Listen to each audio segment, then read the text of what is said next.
Good evening बच्चों। क्या हाल है? लास्ट क्लास में हमने करा था होमोजीनियस डिफरेंशियल इक्वेशन का एक क्वेश्चन करा था। एक मेथड भी समझा था y equal to v x वाला। ठीक है। ये पहला क्वेश्चन था, दूसरे मेथड से होना है, तो दूसरा मेथड हम आज स्टार्टिंग से समझेंगे। है ना, इंटीग्रेशन मैंने कहा था ना करके रखना, पार्शियल फ्रैक्शन वाली और कंप्लीटिंग स्क्वायर और हाईलाइट वाली। है ना, हाईलाइट तो लीनियर डिफरेंशियल इक्वेशन में यूज होता है। अब हम होमोजेनियस डिफरेंशियल इक्वेशन का जो सेकंड वाला है पार्ट, है ना, सेकंड टाइप जो है वो करेंगे। ठीक है, चलो। ठीक है, देखते हैं सेकंड टाइप हम अपना। तो जैसे हमने क्या करा था बेटा, देखो y equal to v x first type में, है ना, उससे थोड़ा सा कंपैरिजन करेंगे। देखो, डिफरेंशिएट करते हैं d y by d x, v plus x d v by d x, है ना, या तो याद कर लो या डिफरेंशिएट, ये करा था हमने। टाइप फर्स्ट था ये। ठीक है। टाइप टू में क्या होता है? टाइप टू में x equal to v y हम सब्स्टिट्यूट करते हैं। क्या करते हैं हम?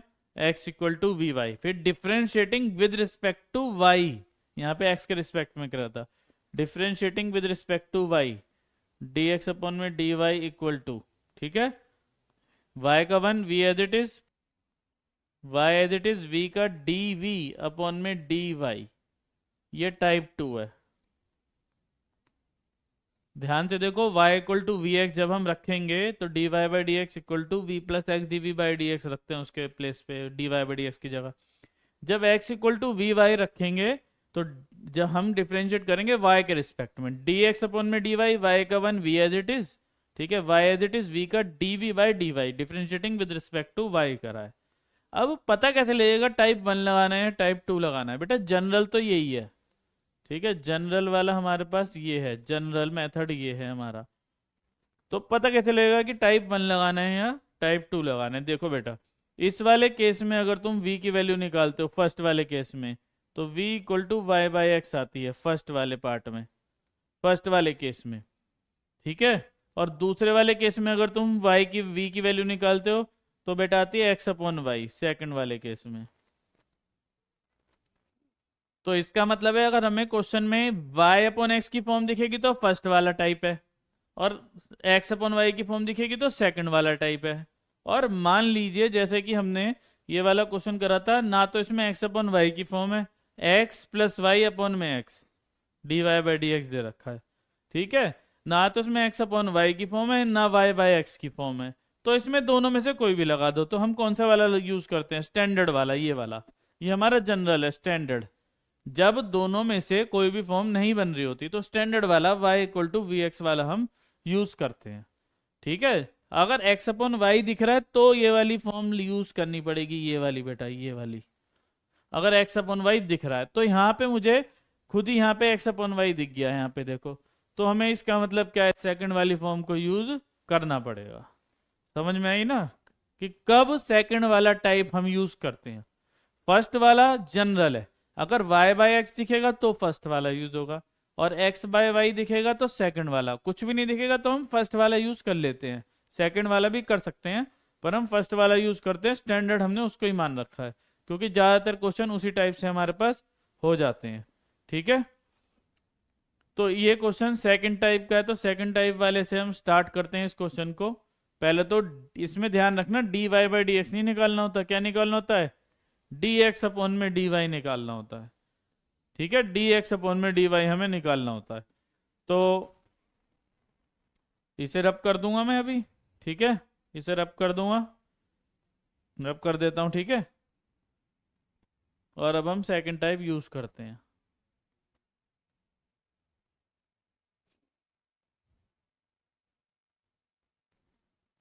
देखो बेटा, सबसे पहले d x upon d y निकाल लो।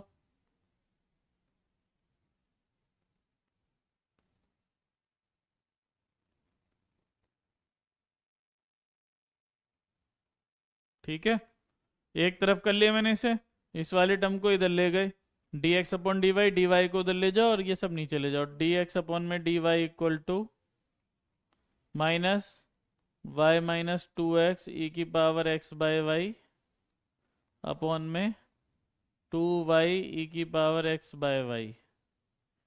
ठीक है, dx अपॉन dy आ गया। अब अपनी सब्स्टिट्यूशन रख दो चालू। ठीक है, कलर बदल के सब्स्टिट्यूशन करते हैं हम। Let x equal to v y, d x upon में d y equal to y का 1 v as it is plus y as it is v का डी वी अपॉन में डी वाई। ये सब्स्टिट्यूट कर दो अपनी इक्वेशन में, ये इक्वेशन। ठीक है, अपनी इक्वेशन में सब्स्टिट्यूट कर दो तो हमारे पास आ गया d x upon d y की जगह सब्स्टिट्यूट कर देते हैं v plus y d v upon में d Y.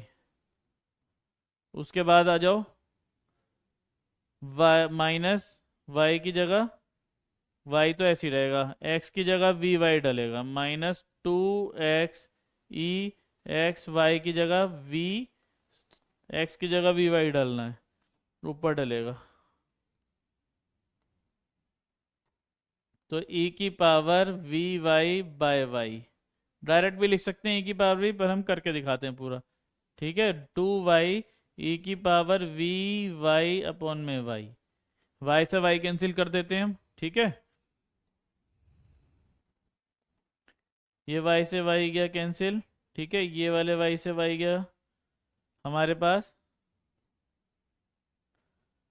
v plus y d v by d y is equal to क्या बचा, minus y plus 2x e की पावर v, माइनस की मल्टीप्लाई अंदर कर दी, 2x ई की पावर v अपॉन में 2y ई की पावर v। ठीक है, minus y plus 2x e की पावर v अपॉन में 2y ई की पावर v। कुछ कॉमन आ रहा है? नहीं आ रहा है कॉमन इस टाइम पे। ठीक है, ओ यहाँ पे x की वैल्यू थी ना, x की जगह भी तो वी वाई डालना था, यहाँ पे x की जगह भी वी वाई डालो। नहीं, जब भी तो कॉमन नहीं आ रहा, कॉमन आएगा नहीं तो x की जगह यहाँ पे क्या रखेंगे, x की वैल्यू क्या है हमारे पास, वी वाई, इस x की जगह भी वी वाई रखना है, तभी तो कॉमन आएगा। कॉमन लेंगे क्या, ऊपर से y कॉमन आ जाएगा, दोबारा लिखते हैं।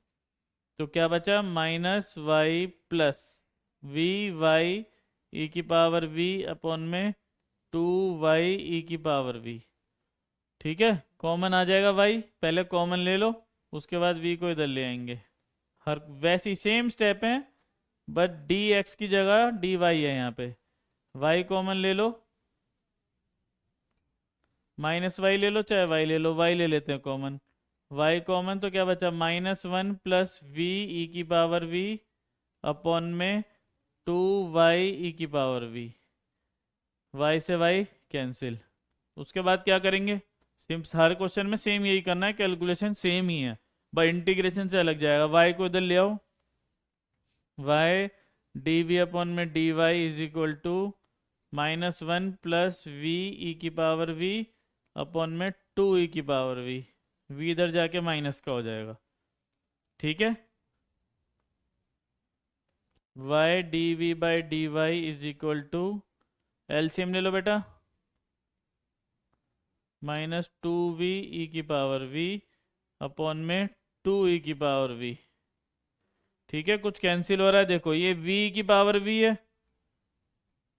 ये v की पावर v है, माइनस में 2v ई की पावर v है, तो एक कैंसिल हो जाएगा, माइनस का बच जाएगा। तो क्या बचा, y डी वी अपॉन में डी वाई -1 माइनस v की पावर v अपॉन में 2 ई की पावर v।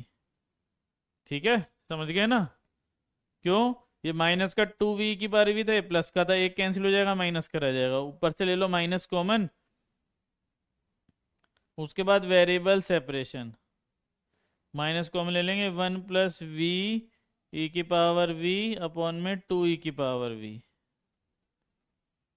अब क्या करेंगे हम, वेरिएबल सेपरेशन, dv और dy पहले तो सबसे पहले न्यूमरेटर में आने चाहिए, तो y dv, dy को ले आओ इधर ऊपर, तो ये आ जाएगा माइनस का 1 प्लस वी ई की पावर v अपॉन में 2 ई की पावर v। ठीक है, और dy, ये dy यहाँ से क्रॉस मल्टीप्लाई करके यहाँ ले आया है मैं। अब क्या करेंगे, dv की तरफ v वाले ले जाओ, ये इधर जाए चले जाएगा पूरा का पूरा, जब उधर चले जाएगा तो रेसिप्रोकल हो जाएगा, 2e की पावर v अपॉन में 1 प्लस वी की पावर v। ठीक है, dv पहले से ही है वहां पे, उसके बाद माइनस ये वाला जो लग रहा है dy अपॉन में y नीचे आ जाएगा, और फिर इंटीग्रेटिंग बोथ साइड। ठीक है, अब इंटीग्रेशन करते टाइम सोचना है कैसे करेंगे इंटीग्रेशन। तो ऊपर आ रहा है 2e की पावर v और नीचे आ रहा है ve की पावर v, तो कैसे करेंगे इंटीग्रेशन? t मान के कर सकते हैं, है ना। देखो सोचो अब कैसे करेंगे इंटीग्रेशन। e की पावर v को मान लेंगे अगर t, तो क्या आएगा, e की power v dv equal to dt, ये आएगा। ठीक है, तो dv equal to dt upon में e की पावर v, वैल्यू रख दो वहां पे, 2e की power v plus 1 plus v, e की पावर v को क्या माना है, t, और यहाँ पे dv की वैल्यू रखो क्या ही, dt अपॉन में e की पावर v, e की पावर v कैंसिल, ये तो ऐसे ही रहेगा सारा। अब देखो जब सारा का सारा हमारे पास t में है, dt आ गया, तो ये v भी नहीं चाहिए हमें, ये v भी नहीं चाहिए हमें, ये वाला v की भी वैल्यू निकालनी पड़ेगी। यहाँ से निकालते हैं, कैसे आएगी, टेकिंग लॉग बोथ साइड। ठीक है, taking log both side, log e की power v is equal to log t। ठीक है, ये पावर में आगे आ जाएगा v log e is equal to log t, log e 1 हो जाएगा तो v is equal to log t आ जाएगा, समझे। तो v की जगह क्या रख देंगे, log t, तो यहाँ पे आ जाएगा t log t, उसके बाद 2 बाहर है dt is equal to minus का dy अपॉन में y। देखो इंटीग्रेशन तो करनी पड़ेगी अच्छे से, बिना इंटीग्रेशन करे ये नहीं हो पाएगा कुछ भी। ठीक है, इसके बाद इसका इस तरफ तो log y हो जाएगा, इसका फिर करना पड़ेगा, कैसे करोगे, t log t 1 plus t log t का इंटीग्रेशन करना पड़ेगा, फिर कर लेना है ना। एक बार चेक कर लो कहीं पे कुछ मिस्टेक तो नहीं करी, ये सही है, माइनस का इधर आ गया यहाँ पे। ठीक है, x equal to v y, x equal to v y यहाँ पे रख दिया, ये आ गया 2y e की पावर v हो गया, 2y e की पावर v आ गया, 2y e की पावर v। उसके बाद हमने क्या करा, हमने ये y कॉमन ले लिया, ऊपर नीचे से कैंसिल हो गया, 2e की पावर v बचा, v इधर आ गया, एलसीएम लिया, 2v e की पावर v, एक कैंसिल हो गया, एक माइनस का रह गया, उसके बाद माइनस कॉमन नीचे लिया है, सॉल्व कर लिया, हमारे पास आ जाएगा। ठीक है, आगे इंटीग्रेशन कर लेना, डू इंटीग्रेशन।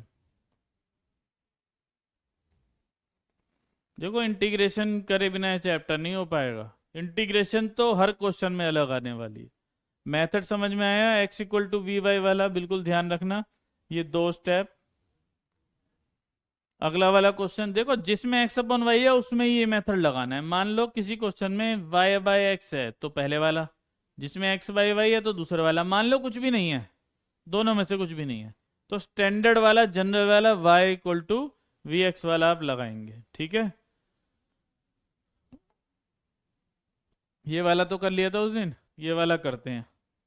होमोजीनियस का 2 क्वेश्चन बचे हैं ना, होमोजीनियस के 2 क्वेश्चन बचे हैं, इसे करते हैं। तो देखो बेटा तुम्हें दिख रहा होगा होमोजीनियस कैसे है ये। ठीक है, इसकी डिग्री 2, 1 और 1 2, 2 1 और 1 2। ठीक है, मुझे लग रहा है ये वाला भी कर लिया था लास्ट क्लास में, है ना। ये वाला नहीं किया था शायद, वो वाला कर लिया था। ये तो बहुत सिंपल है, ये कर लेते हैं, वो वाला कर लिया था हमने। तो ना तो इसमें x अपन वाई है ना y बाय एक्स है, तो दोनों में से कोई मेथड, तो जनरल वाला जो मेथड है y equal to v x, वो वाला लगाना ज़्यादा बेटर रहेगा, क्योंकि वो ज़्यादा यूज होता है तो ज़्यादा आदत होती है हमें, तो अच्छे से हो जाएगा वो आराम से, तो उसी को लगाते हैं। देखो डिग्री इसकी 1, इसकी भी 1, इसकी 1, homogeneous. Let y equal to v x, differentiate करोगे dy by d x equal to v plus x d v by d x. ठीक है, प्रोडक्ट रूल से करा है या तो याद कर लो, नहीं तो प्रोडक्ट रूल से आना चाहिए। प्रोडक्ट रूल इंटीग्रेशन आएगी तो प्रोडक्ट रूल तो क्या ही बात है, छोटी सी बात है। v as it is x का one plus x as it is v का dv बाई डी एक्स, यहाँ पे रख दो dy बाई डी एक्स की value v plus x dv by d x. y की जगह vx रखा, x प्लस y की जगह रखा vx upon x as it is. x common आ गया, ये छोटा सा ही क्वेश्चन है। 1 प्लस वी अपॉन में x, x से x कैंसिल। उसके बाद क्या करेंगे, सेम प्रोसेस है हर क्वेश्चन में। ये v है ना, v को तो ले आएंगे माइनस में, x dv by d x 1 plus v, ये v इधर आके माइनस का हो जाएगा। ठीक है, ये minus v plus v cancel. लो कितना ही आसान है, कुछ बचा ही नहीं है। x dv by d x equal to 1, उधर ले जाओ, dx की तरफ x वाले रख दो बेटा।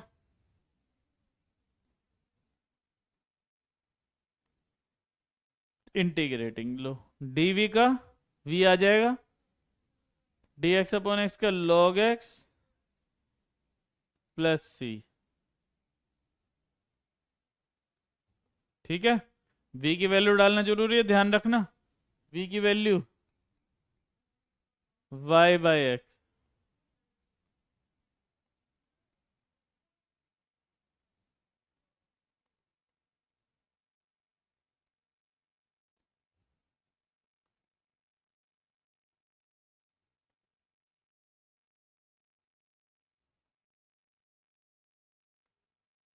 ठीक है, ये आ गया हमारे पास।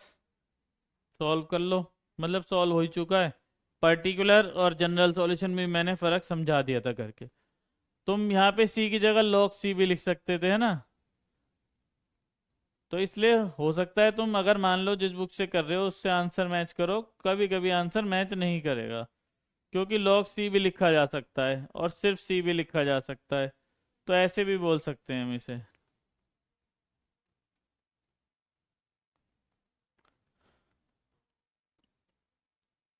तो होमोजीनियस का दूसरा मेथड भी समझ गए हैं आप लोग। ठीक है, एक क्वेश्चन और बचा है, ये कर लिया था उस दिन, ये वाला क्वेश्चन बचा है। ठीक है, तो इसे करते हैं ना। इसमें मिसप्रिंट लग रहा है मुझे यहाँ पे। इसमें यहाँ पे ये x अपॉन वाई है, बाकी सब में y बाई एक्स है।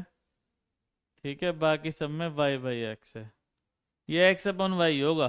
ठीक है, तो क्वेश्चन हम उतारते हैं दोबारा, ये मिसप्रिंट है। y by x cos y by x D x, क्योंकि ऐसा नहीं होता ना, एक एक्स बाई वाई हो एक y बाई एक्स हो। माइनस उधर ले जाओ, y by x sine y by x plus cos y by x d y. ठीक है, y बाई एक्स से जनरल वाली फॉर्म लगेगी, d y by d x निकाल लो, ये इधर ले जाओ और ये नीचे आ जाएगा इसके। y by x cos y by x upon y by x sine y by x plus cos y by x equal to d y by d x. ठीक है, इस तरफ d y by d x लिख लेते हैं और उधर लिख लेते हैं ये y बाई एक्स और ये सब y by x cos y by x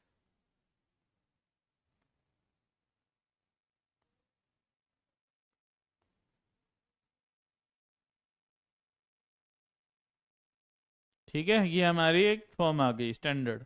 अब let y equal to v x. ठीक है, let y equal to v x d y by d x equal to v plus x d v by d x, है ना। ये तो अब तुम्हें बहुत आराम से आ गया होगा, याद भी हो गया होगा। ठीक है, करें, चलो करते हैं। Let y equal to v x d y by d x equal to v plus x d v by d x.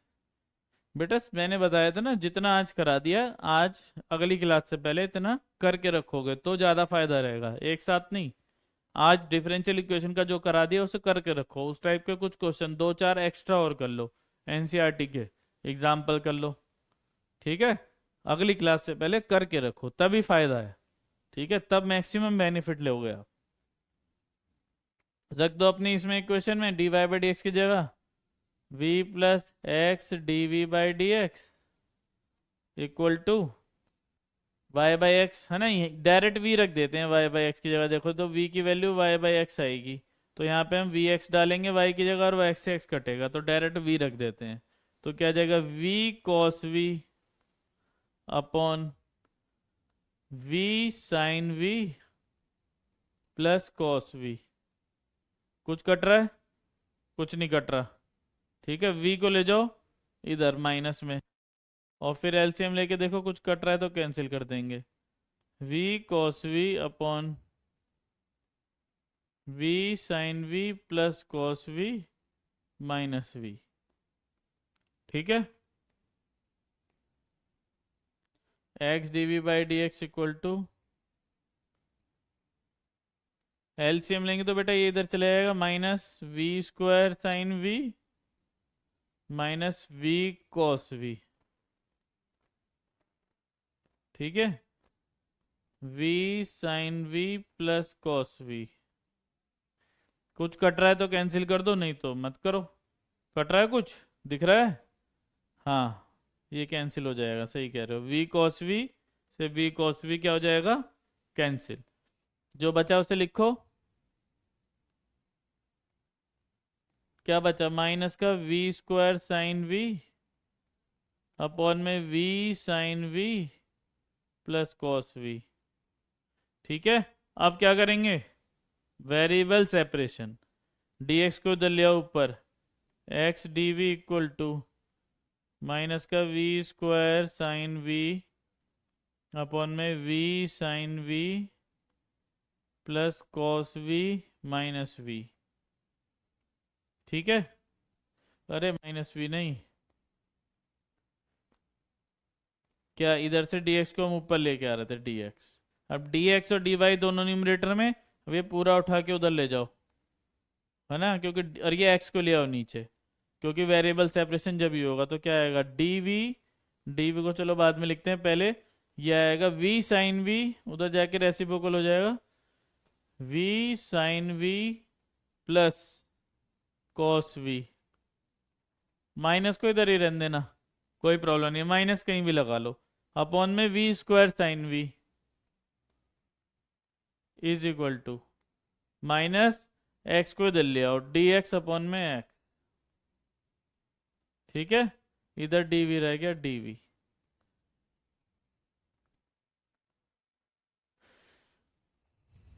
dv integrating both side. अब इंटीग्रेशन सोचना है बेटा। ठीक है, वैसे तो कर सकते हो आप लोग, बताओ कैसे करेंगे। चलो इंटीग्रेशन कैसे करेंगे, सेपरेट कर दें अलग अलग, है ना। तो ये आ जाएगा बेटा v साइन v अपॉन में v square sine v dv plus cos v square sine v dv dx by x। ठीक है, v से v कैंसिल, ये एक v power cancel, sine v से साइन v कैंसिल हो जाएगा। तो क्या बचा, 1/v dv बचा यहाँ पे, plus cos upon sine cot v, है ना। अब 1/v square cot v, minus रह गया भाई, माइनस ये वाला माइनस छूट गया।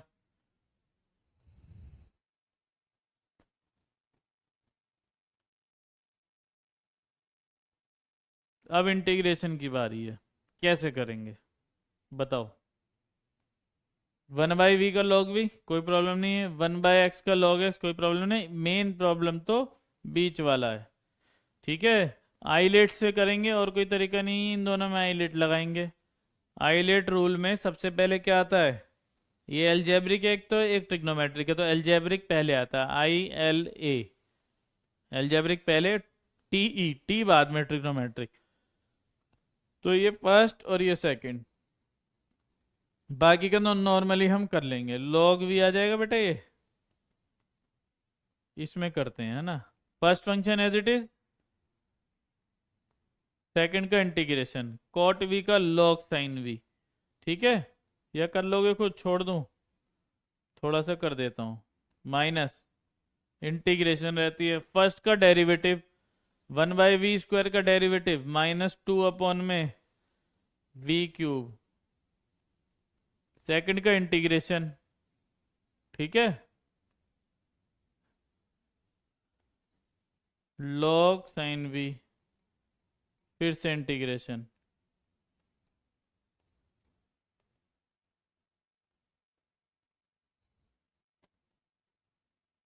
और log x का 1/x का log x प्लस c। ठीक है, फिर इसका इंटीग्रेशन करना है, पर ये तो बढ़ता ही जा रहा है। First as it is, second का करेंगे फिर, है ना। तो मतलब यहाँ कुछ गड़बड़, मिसप्रिंटिंग है, मिसप्रिंटिंग है। मेथड तो समझ में ही आ गया है ना, कुछ यहाँ पे हमारी मिसप्रिंटिंग हो सकती है ना, यहाँ कुछ गड़बड़ लग रही है हमें। ठीक है, मेथड क्लियर है, इंटीग्रेशन आनी चाहिए। हो सकता है यहाँ पे कुछ हो दिक्कत, वैसे नॉर्मल इंटीग्रेशन होती है, हो जाती है। अब देखो लास्ट वाला देखते हैं, लीनियर डिफरेंशियल इक्वेशन। देखो तीन मेथड बताए थे, क्या बताए थे, वेरिएबल सेपरेशन का बताया था, ठीक है, और हमने क्या बताया था, दूसरा होमोजीनियस का बताया था, तीसरा लीनियर डिफरेंशियल इक्वेशन का। देखो वेरिएबल सेपरेशन में हम क्या करते हैं, डी वाई और डी एक्स न्यूमरेटर में, और डी वाई की तरफ वाई वाले और डी एक्स की तरफ एक्स वाले, फिर इंटीग्रेटिंग बोथ साइड। होमोजीनियस में डिग्री सेम होती है, सबसे आसान होता है, और दो मेथड है। अगर होमोजीनियस से भी ना हो और वेरिएबल सेपरेशन से भी ना हो, तो कैसे करेंगे डिफरेंशियल इक्वेशन को सॉल्व। तो हमारे पास बेटा एक तीसरा मेथड होता है, जिसका नाम है हमारा लीनियर डिफरेंशियल इक्वेशन। इसमें भी दो टाइप होते हैं, तो पहले इसके जनरल फॉर्म समझ लो, फिर ये क्वेश्चन करते हैं एक सिंपल सा। पहले टाइप 1 समझाऊंगा, फिर आगे 2-3 क्वेश्चन के बाद टाइप 2 समझाऊंगा। ठीक है, देखो जरा टाइप 1 देखो। Type 1, d y by d x plus p y is equal to q, ये हमारी जनरल फॉर्म होती है। सबसे पहले हम क्या फाइंड करते हैं, पी फाइंड करते हैं, फिर क्यू फाइंड करते हैं, पी फाइंड करते हैं, क्यू फाइंड करते हैं। उसके बाद integrating factor I F, integrating factor e की पावर में पी का integration. Solution of linear differential equation क्या होता है, y into integrating factor is equal to q into integrating factor का इंटीग्रेशन। तो थोड़ा सा बड़ा हो गया। सबसे पहले पी और क्यू आइडेंटिफाई करो, फिर इंटीग्रेटिंग फैक्टर निकालो, और उसके बाद उसका सॉल्यूशन है। इसमें दो टाइप है ना, d y by d x वाला और d x upon d y वाला, जैसे होमोजीनियस में दो थे। ठीक है, पहले फर्स्ट तो ठीक है, सबसे पहले पी और क्यू निकालते हैं, है ना। हम अपनी इक्वेशन पे आते हैं, ये रही हमारी इक्वेशन। तो d y by d x plus p y is equal to q. तो p की प्लेस पे क्या है, p की प्लेस पे क्या है, 3। तो p की वैल्यू क्या हो गई हमारे क्वेश्चन के अकॉर्डिंग 3, और q की वैल्यू हो गई sin x। बेटा पी वाई का मतलब है y वाले टर्म सारे उस तरफ जाने हैं, उस तरफ, है ना। मान लो 3 टर्म है, तो सब में से y ले लो कॉमन, तो पूरा का पूरा वो p हो जाएगा। फिलहाल यहाँ पे एक ही टर्म है, तो p की वैल्यू 3 है, q की value sin x। Integrating factor निकालेंगे, integrating factor equal to e की पावर में p का इंटीग्रेशन। तो p की वैल्यू 3 है, 3 का इंटीग्रेशन 3x हो जाएगा। तो बेटा इंटीग्रेटिंग फैक्टर क्या आ गया, e की पावर 3x। ठीक है, अब सॉल्यूशन क्या है, y into integrating factor, y into integrating factor is equal to q into integrating factor का इंटीग्रेशन। q की वैल्यू क्या है sin x, q into integrating factor का इंटीग्रेशन। ठीक है, इस पूरे को हम आई मान लेते हैं और अलग से करेंगे। आईलेट से होता है बेटा, लीनियर डिफरेंशियल इक्वेशन है, मैक्सिमम टाइम्स आईलेट यूज होता है। आईलेट वाला इंटीग्रेशन बाय पार्ट्स हमारी 7.6 इंटीग्रेशन की, तो वो अच्छे से आनी चाहिए इस एक्सरसाइज को करने के लिए। अब इसको अलग से आई मान के ही करना होता है, अगर इंटीग्रेशन करिए अच्छे से तो पता होगा। e की power 3x into sine x का इंटीग्रेशन। आईलेट रूल के अकॉर्डिंग, आईलेट रूल के अकॉर्डिंग फर्स्ट सेकंड मानो, आईलेट रूल यहाँ लिख देता हूँ, ILATE। बेटा ई तो सबसे लास्ट है, सेकंड आएगा, एक्सपोनेंशियल ये फर्स्ट आएगा। First function as it is, first as it is, second वाले का इंटीग्रेशन, e की पावर 3x का इंटीग्रेशन e की पावर 3x बाय 3। ठीक है, समझ गए? माइनस फर्स्ट का डेरिवेटिव, फर्स्ट का डेरिवेटिव साइन एक्स का डेरिवेटिव कोस एक्स, सेकंड का इंटीग्रेशन e की पावर 3x बाई 3। फिर से इंटीग्रेशन, फिर से इंटीग्रेशन करने से पहले 3 को ले लेते हैं बाहर। ठीक है, देखो इंटीग्रेशन तो पढ़ के आना पड़ेगा अगर डिफरेंशियल इक्वेशन को अच्छे से करना है तो। 3 ले लिए बाहर हमने, e की पावर 3x cos x का इंटीग्रेशन। कैसे करोगे अब? दोबारा से आईलेट लगाना पड़ेगा क्योंकि दोबारा से दो फंक्शन का प्रोडक्ट है। फिर से वही सेम प्रोसेस, e की पावर वाला सेकंड, 2 बार करना पड़ता है बेटा।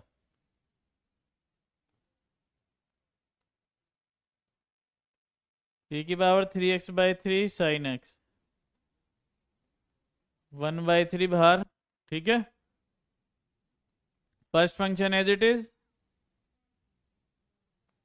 सेकंड का इंटीग्रेशन फिर से e की power 3x by 3 minus first का डेरिवेटिव, इंटीग्रेशन के अंदर first sine x cos x का डेरिवेटिव माइनस का साइन एक्स, तो माइनस माइनस प्लस कर दो। सेकंड का इंटीग्रेशन e की पावर 3x का इंटीग्रेशन, फिर से इंटीग्रेशन। तो देखो 2 बार करने के बाद ये रिपीट आ जाएगा, e की power 3x sine x D x, e की power 3x sine x D x, इसे हम i लिख देंगे। तो 1/3 को पहले बाहर ले लेते हैं ना, उसके बाद करेंगे प्रोसेस। e की power 3x by 3 sine x minus 1/9 हो गए, 3 3 जा 9 कोस एक्स e की power 3x minus plus minus ये 3 और ये 3, 9 आ जाएगा। ठीक है, इसे रब कर देते हैं ना, 3 ये वाला और 3 ये वाला, 9 आ जाएगा। बचा क्या इंटीग्रेशन के अंदर, ई साइन एक्स ई की power 3x dx, sine x e की पावर 3x dx। क्या लिख सकते हो तुम इसे? आई। क्या लिख सकते हो? आई। 1/9 आई आ जाएगा, इधर ले आएंगे, e की power 3x by 3 sine x 1/9 cos x e की पावर 3x 1/9 आई। ठीक है, इसे उधर ले जाओ, i प्लस 1/9 आई।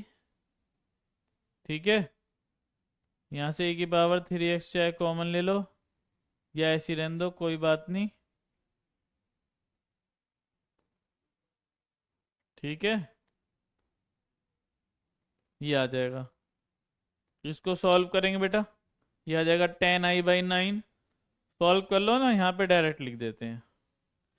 सॉल्व करोगे 10i/9 आ जाएगा, तो इधर लेंगे तो 9/10i है ना, 9/10 इधर ले आएंगे, i उधर रह जाएगा, तो i की वैल्यू आ जाएगी 9/10। ठीक है, e की पावर 3x साइन एक्स, अगर एलसीएम लेते तो ये आ जाएगा e की power 3x cos x by 9। LCM ले लिया ना, और इस 9 से ये 9 कैंसिल। आई की वैल्यू यहाँ रख दो, हमारा काम खत्म हो जाएगा। यहाँ पे फ्रॉम इन फर्स्ट इक्वेशन जगह नहीं है वहाँ पे, तो यहाँ पे रख देते हैं, है ना।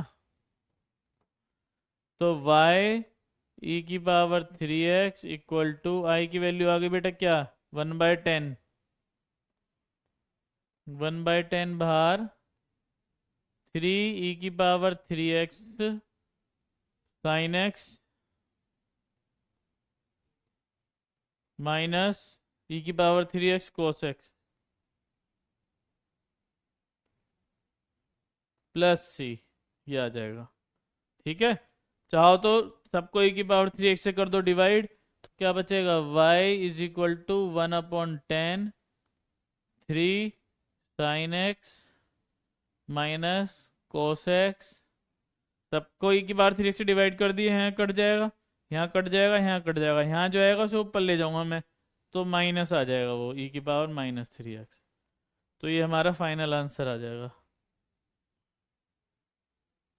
ठीक है, देखो मेथड आना चाहिए, उसके बाद तो इंटीग्रेशन ही है, आधा मेथड और आधी इंटीग्रेशन है। ठीक है, समझ में आ रहा है?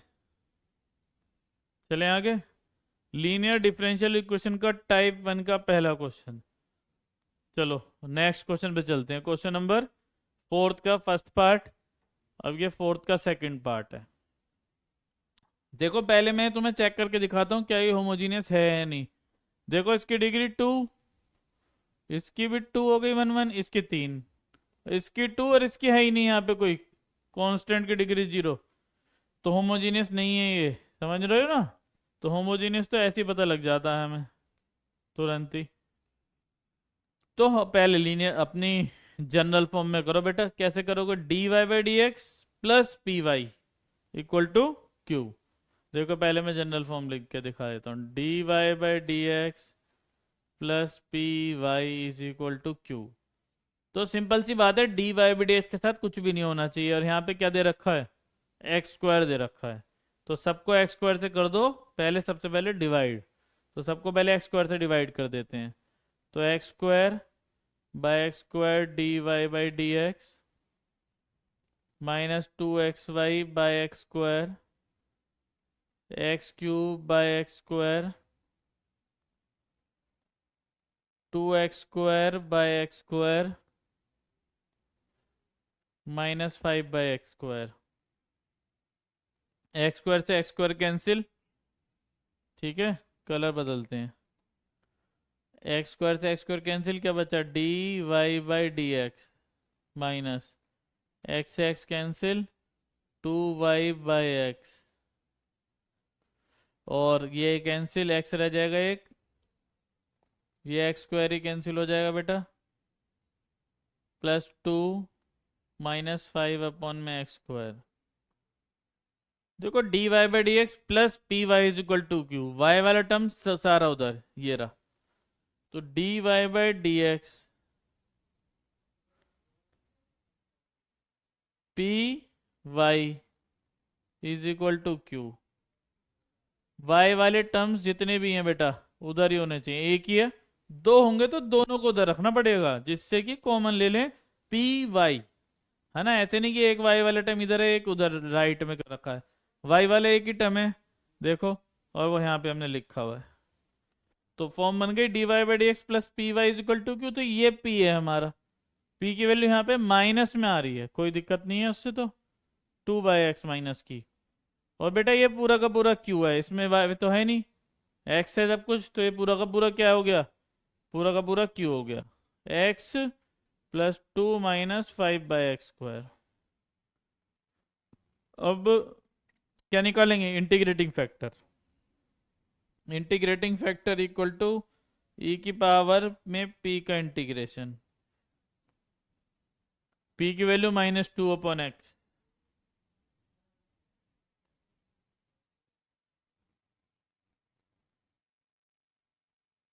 ई की पावर माइनस को तो बाहर रहने दो, 2/x का 2 log x।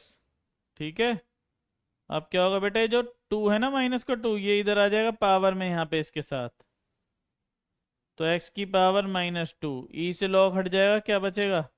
x की पावर -2 या फिर 1/x²। इंटीग्रेटिंग फैक्टर ऐसे e की पावर में log होता है ना, ये कैंसिल हो जाता है। ठीक है, कंडीशन ये है, यहाँ पे कुछ होना नहीं चाहिए, तो यहाँ पे -2 था तो हम उठा के पावर में ले गए, लॉग की प्रॉपर्टी का यूज करा हमने। ठीक है, आई एफ आ गया। उसके बाद y into integrating factor, y into integrating factor is equal to q into integrating factor का इंटीग्रेशन। यही करते हैं। तो इंटीग्रेटिंग फैक्टर की वैल्यू क्या है, 1/x², y into 1/x² is equal to q into integrating factor का इंटीग्रेशन। q की वैल्यू क्या है, q की वैल्यू ये रही, x+2, ब्रैकेट में कर लेते हैं, x+2 -5/x² into integrating factor क्या है, 1/x² का इंटीग्रेशन। अब देखो आइलेट से नहीं कर सकते, इसे नहीं करेंगे, उससे आसान है, दोनों ही अलजेब्रिक है ना, क्योंकि ये भी अलजेब्रिक ये भी अलजेब्रिक, इससे अच्छा मल्टीप्लाई कर लो पहले। तो थोड़ा सा दिमाग का इस्तेमाल करना है, ठीक है, प्रेजेंस ऑफ माइंड दिखानी है। x into 1/x² +2 into 1/x² -5 into 5/x² into 1/x² dx। ठीक है, x से x कैंसिल, जो बच रहा है वो लिखते हैं, एक पावर कैंसिल हो जाएगी बेटा, 1/x बचेगा, अलग अलग कर लो इंटीग्रेशन, 1/x dx प्लस 2 बाहर ले लो, 1/x² dx। ठीक है, -5 ले लो बाहर, ये बचेगा x⁴ dx/x⁴ का इंटीग्रेशन। अब तो बहुत आराम से इंटीग्रेशन कर सकते हैं, चलो इंटीग्रेशन कर देते हैं। ये तो ऐसे ही रहेगा, 1/x का log x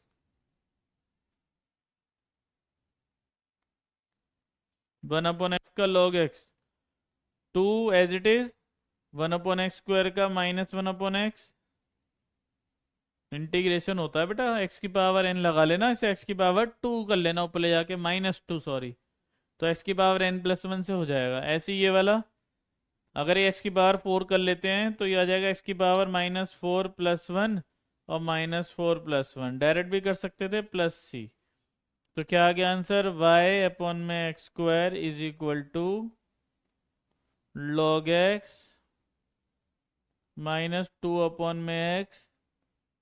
तो ये आ जाएगा बेटा हमारे पास, ये -5 और ये -3, तो ये प्लस का 5/3 कर लो पहले, तो माइनस से माइनस काट दो, x⁴ प्लस c।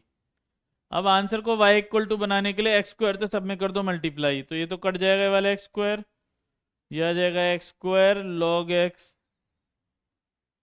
x² थे इसमें करोगे एक x कट जाएगा, 2x आ जाएगा, x² थे इसमें करोगे तो 5/3x, एक पावर कैंसिल, प्लस c। ठीक है, तो यहाँ पे आएगा हमारे पास 2x है ना, प्लस, ये हमारा कंप्लीट आंसर है, ये हमारा कंप्लीट आंसर। देखो मेथड अगर तुम्हें समझ में आ गया, सबसे पहले मेथड आइडेंटिफाई करना तुम सीख गए कि लीनियर है या होमोजीनियस है या वेरिएबल सेपरेशन है, उसके बाद मेथड तो नॉलेज होनी चाहिए, 2-4 क्वेश्चन करे हुए होने चाहिए बहुत बढ़िया से, मेथड आने चाहिए, सिंपल अप्लाई करो, इंटीग्रेशन करो, हो जाएगा काम। इंटीग्रेशन आइलेट आना चाहिए इस एक्सरसाइज के लिए, पार्शियल आना चाहिए लास्ट वाली एक्सरसाइज के लिए, है ना, और कंप्लीटिंग स्क्वायर भी कहीं कहीं लग जाता है। क्वेश्चन नंबर नेक्स्ट देखते हैं, अगला पार्ट। देखो होमोजीनियस से क्यों नहीं होगा, ये देखो इसकी डिग्री 2, इसकी डिग्री 2, इसकी डिग्री 2, इसकी है ही नहीं कांस्टेंट, इसलिए होमोजीनियस से नहीं होगा ये। ठीक है, तो पहले जनरल फॉर्म में कन्वर्ट करते हैं हम पहले की तरह, dy/dx plus p y is equal to q. तो सबसे पहले जनरल फॉर्म में कन्वर्ट कर लो, dy/dx plus p y is equal to q. तो dy/dx के साथ कुछ भी नहीं होना चाहिए, 1+x² है उसके साथ, तो क्या करें, 1+x² से सबको कर लो डिवाइड,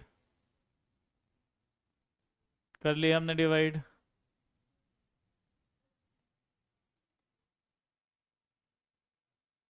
ठीक है, 1 + x² से कर लो डिवाइड, कर लिया।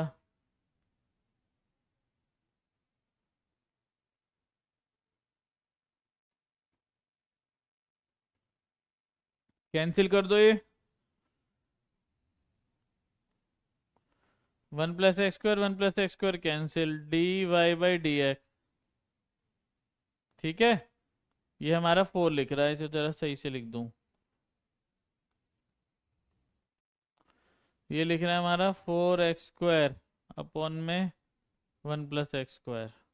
तो बेटा कंडीशन के अकॉर्डिंग, जनरल कंडीशन के according dy/dx plus p y, तो y वाला टर्म ये है, तो इसे उधर ले जाओ, इधर जाके प्लस का हो जाएगा, y को अलग कर दो, 2x अपॉन में 1 + x², इसे एक साथ कर दो, तो plus p y is equal to q. एक ही y की टर्म थी, हम उसे उधर ले गए। dy/dx plus p y is equal to q की फॉर्म आ गई, ये हमारी इक्वेशन बन गई। p की वैल्यू ये हो गई हमारे पास, q ये हो गया हमारे पास। अब इंटीग्रेटिंग फैक्टर निकालते हैं, इंटीग्रेटिंग फैक्टर e की पावर में p का इंटीग्रेशन, if निकालते हैं, e की पावर p dx। p क्या है हमारे पास, 2x अपॉन में 1 + x²। तो बेटा या तो इसे डायरेक्ट कर लो, या तो कर लो इसे डायरेक्ट t मान के, है ना, डायरेक्ट कर दो इसका इंटीग्रेशन, या फिर t मान के दिखा दो, डायरेक्ट भी कर सकते हैं, चलो मान लेते हैं। Late 1 + x² equal to T, 1 का डेरिवेटिव 0, x² का 2x, dx equal to dt। तो 2x dx की जगह लिख दो dt, ये रहा 2x dx, 2x dx, 2x dx की जगह क्या आ जाएगा dt, तो इंटीग्रेटिंग फैक्टर आ जाएगा e की पावर dt/t। ठीक है, dt/t का इंटीग्रेशन log t, e से log कैंसिल, क्या आ जाएगा t आ जाएगा। यहाँ कुछ पावर होती तो वो ऊपर ले जाते हैं हम, है ना, पावर है नहीं फिलहाल। हमारे पास इंटीग्रेटिंग फैक्टर आ गया। अब हमारा सॉल्यूशन क्या होता है, y into integrating factor is equal to q into integrating factor का इंटीग्रेशन। इंटीग्रेटिंग फैक्टर क्या है हमारा t, y into t is equal to q, q की वैल्यू रख दो बेटा, ये रही 4x² अपॉन में t की वैल्यू रखनी पड़ेगी ना, यहाँ पे हमारा t क्या था, t था हमारा 1 + x², तो यहाँ 1 + x² आएगा, है ना। क्वेश्चन t में थोड़ा ना है, x में है, तो यहाँ पे भी हम रख देते हैं अभी t की जगह 1 + x², वो t नहीं रखा हमने। क्या आएगा अब, q इंटू इंटीग्रेटिंग फैक्टर, इसे दोबारा लिख देता हूँ पूरे को, y into integrating factor is equal to q into integrating factor का इंटीग्रेशन। तो q की वैल्यू क्या है हमारी, 4x² अपॉन में 1 + x²। ठीक है, q की वैल्यू हो गई, into integrating factor, integrating factor है 1 + x² का इंटीग्रेशन। इंटीग्रेशन है तो बहुत सिंपल हो गया, हाईलाइट लगाने की जरूरत नहीं पड़ी, ये cancel, y into 1 + x² is equal to 4 बाहर ले लो, x² का इंटीग्रेशन क्या होता है बेटा, x² का इंटीग्रेशन, x की पावर n लगा दो, x की पावर 3/3 प्लस c। तो आंसर आ गया हमारे पास y 1 into 1 + x², 4/3x³ plus c। ये हमारे पास क्या आ गया, आंसर आ गया इसका। ठीक है, डिवाइड भी कर सकते हैं 1 + x² से, वैसे कुछ कटेगा नहीं इसलिए मैंने डिवाइड किया नहीं है। तो सिंपल मेथड आइडेंटिफाई करो, लीनियर है या होमोजीनियस है या फिर वेरिएबल सेपरेशन है, और आराम से अपना कर दो। ठीक है, उसके बाद अब दूसरा वाला मेथड समझना है अब हमें, दूसरा मेथड है ना, लीनियर डिफरेंशियल इक्वेशन का, तो वो अगले क्वेश्चन में लग जाए शायद। ठीक है, 3 क्वेश्चन बच रहे हैं, है ना, 3 क्वेश्चन बच रहे हैं, तो देखते हैं ना। ये वाला तो देखो, होमोजीनियस तो नहीं है, ये चेक कर लिया हमने, इसकी डिग्री 2, इसकी 1, इसकी 1, तो होमोजीनियस तो नहीं है हमारा। तो अब हम लीनियर डिफरेंशियल इक्वेशन की फॉर्म बनाते हैं, dy by d x plus p y. पहली वाली, अगर पहली वाली से नहीं होता तो सेकंड वाली से करते हैं। तो पहले पता तो लगे कैसे कौन केस बनता है जब नहीं हो पाता है। तो फर्स्ट वाली केस बनाने की कोशिश करते हैं, dy by d x plus p y is equal to q वाला। तो dy बाई डी एक्स निकालना पड़ेगा सबसे पहले हमें। या तो एक काम करो, x minus y square d y इधर रहने दो, और इसे उठा के उधर ले जाओ, माइनस का वाई डी एक्स। अब हम एक काम करते हैं, डी एक्स से दोनों साइड कर लेते हैं डिवाइड, है ना। हम एक स्टेप में भी कर सकते थे डिवाइड, जिससे कि ये वाला भी हट जाता हमारा। ठीक है, x माइनस वाई स्क्वायर से भी कर सकते थे, पर हम 2 स्टेप में कर रहे हैं। हमने कर लिया दोनों साइड डी एक्स से डिवाइड, ये कैंसिल। ठीक है, तो क्या आ गया, x minus y square d y by d x equal to minus का y. D y by d x की वैल्यू आ गई, d y by d x equal to minus y upon में x minus y square.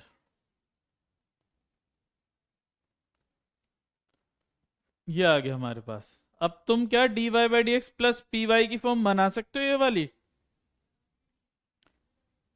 D y by d x plus p y is equal to q. क्या तुम y को अलग कर सकते हो, अलग करके लेफ्ट साइड में ला सकते हो? बताओ। देखो बेटा, y और नीचे x माइनस वाई स्क्वायर है, इसे सेपरेट नहीं कर सकते तुम। अलग करके पी वाई को उधर नहीं ले जा सकते। ठीक है, पूरा का पूरा ही जाएगा आउट के, और उसमें x भी है साथ में। y अलग से कॉमन आना चाहिए, पी वाई, y बाहर होना चाहिए, बाकी कुछ अलग अंदर, वो उसमें x होना चाहिए बस। ये जो पी वाई है ना, ये तो y बाहर होना चाहिए और ये x की टर्म होती है। तो क्या तुम ऐसा कर सकते हो, y अलग कॉमन ले लो और जो बचा वो हमारा क्या आ जाएगा? ठीक है, क्या आ जाएगा हमारा? x की टर्म्स में वो हमारा p आएगा। तो कैसे करेंगे अब हम? नहीं कर सकते, ये मेथड फेल हो गया, इसलिए ही तो दूसरा मेथड आता है, सेकंड मेथड। तो सेकंड मेथड मैं समझा देता हूं तुम्हें पहले, और फिर उसके बाद यहीं से हम अप्लाई करते हैं, यहां समझ लेते हैं। ठीक है, सेकंड मेथड देखो।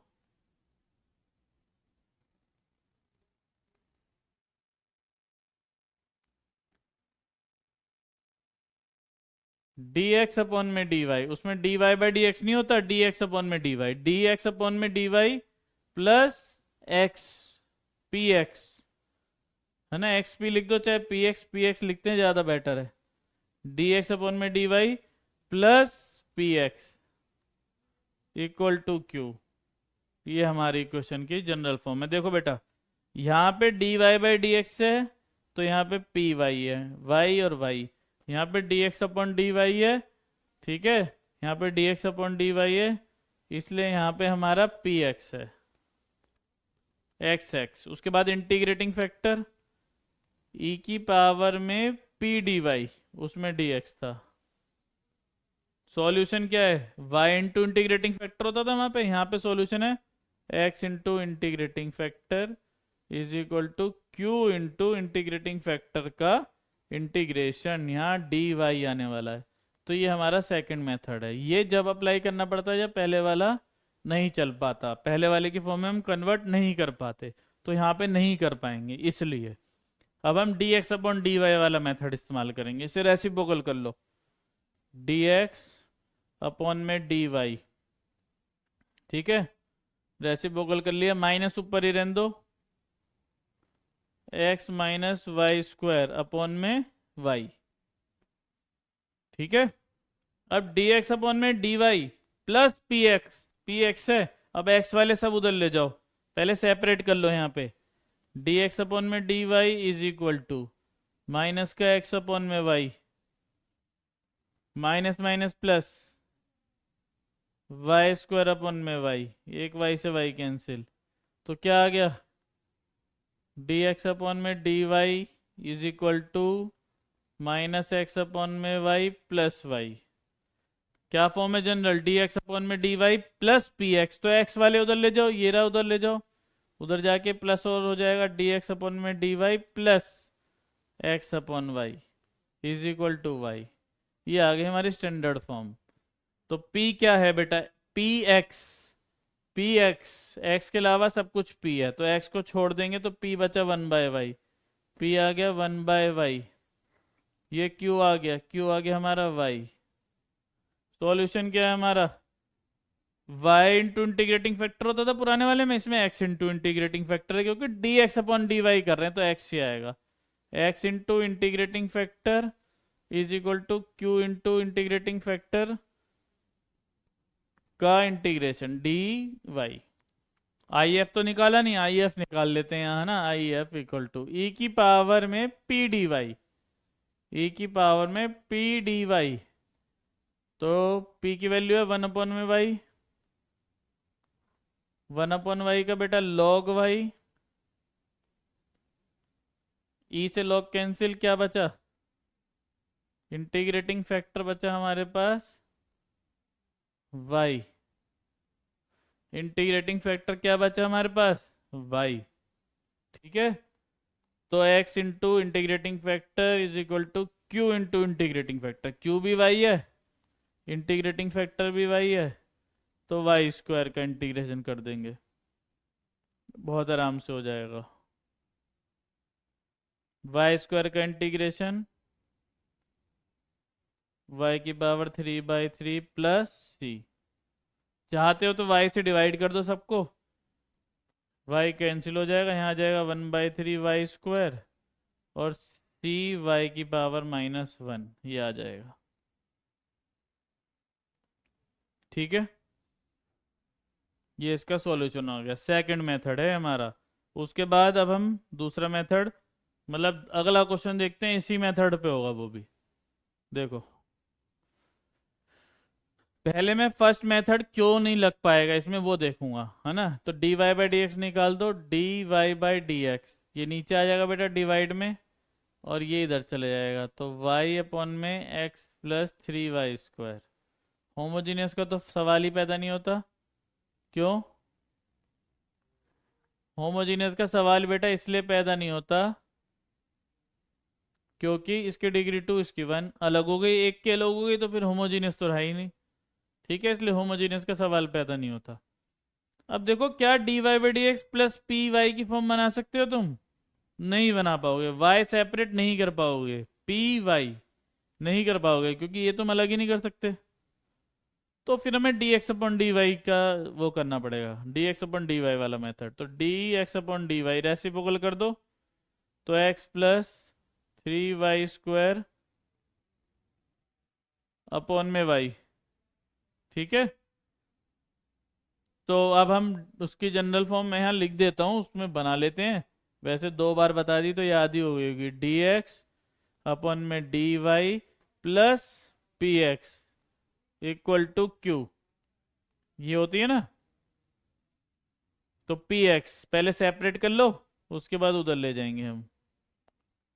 सेपरेट करेंगे तो x upon y plus 3y square upon में y से y कैंसिल, तो डी एक्स अपॉन में d y minus x upon y is equal to 3y। ये आ गया हमारे पास जनरल फॉर्म। ठीक है, पी एक्स, एक्स को छोड़ के बाकी सब जो बचा वो क्या हो गया? p। क्या है इस बार p? माइनस का 1/y। तो p की वैल्यू लिख लो। देखो इंटीग्रेटिंग फैक्टर अलग से भी पूछ लेते हैं, क्यू के लिख लो कि इंटीग्रेटिंग फैक्टर ही निकाल दो ऑब्जेक्टिव क्वेश्चन में, है ना, 1 मार्क्स में। अब इंटीग्रेटिंग फैक्टर का क्या फॉर्मूला बताया था? e की पावर में p d y. Integrating factor, ठीक है, 1/y का log y आ जाएगा, इंटीग्रेशन e की पावर माइनस log y।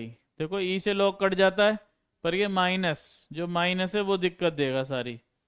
ये माइनस, इस माइनस को यहाँ पे पावर बना के ले जाएंगे। Integrating fact factor is equal to e की पावर में लॉग वाई की पावर -1।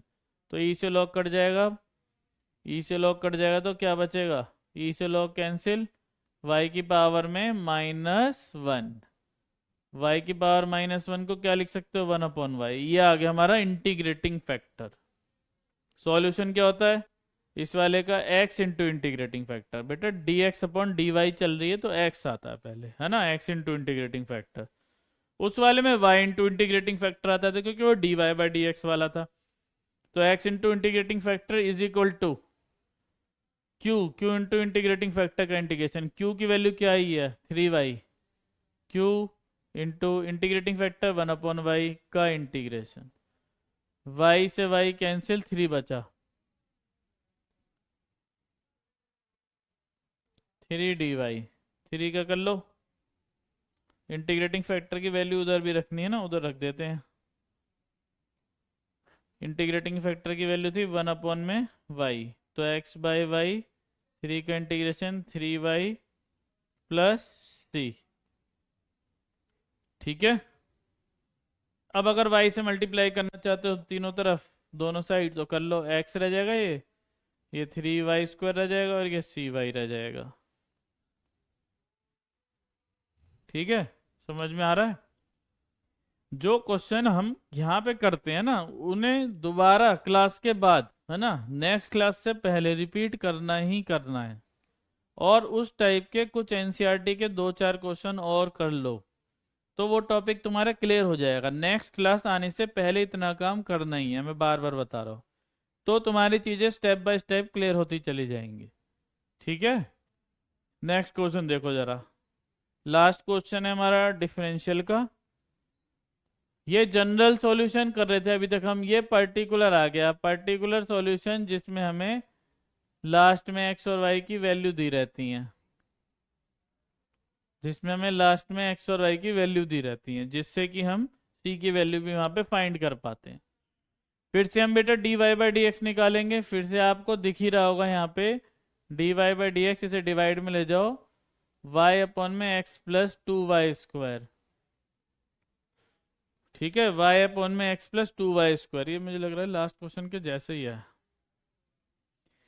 यहाँ पे 3y² है, यहाँ पे 2y² है। बस क्वेश्चन में और कोई चेंज नहीं है, देख लो, क्वेश्चन बिल्कुल एज इट इज सेम है। समझ में आ रहा है ना, तो सेम ही है। तो जल्दी से कंप्लीट कर लेते हैं, पर्टिकुलर सॉल्यूशन वाला है इसलिए कर लेते हैं, नहीं तो मैं होमवर्क में दे देता आपको कि खुद करने के लिए। रेसिप्रोकल कर लिया, अलग अलग कर लो बेटा, अब फॉर्म बना लो जल्दी से। x अपॉन वाई, यह आ जाएगा 2y। p की वैल्यू -1/y आ जाएगी और q की वैल्यू 2y। वहाँ 3y थी, यहाँ 2y है। इंटीग्रेटिंग फैक्टर निकाल लो, e की पावर में p dy। ठीक है, पावर में आगे ले आओ, इसे डायरेक्ट कर लेना, है ना, डायरेक्ट भी कर सकते हैं। e की पावर, ये कैंसिल, 1/y बचेगा, y की पावर -1 या 1/y। ठीक है, फिर x इंटू इंटीग्रेटिंग फैक्टर, ये पिछले टाइप का ही क्वेश्चन है ना, बिल्कुल सेम, इसलिए जल्दी जल्दी कर रहा हूँ मैं। q इंटू इंटीग्रेटिंग फैक्टर का integration, q into integrating factor का इंटीग्रेशन, dy आएगा यहाँ।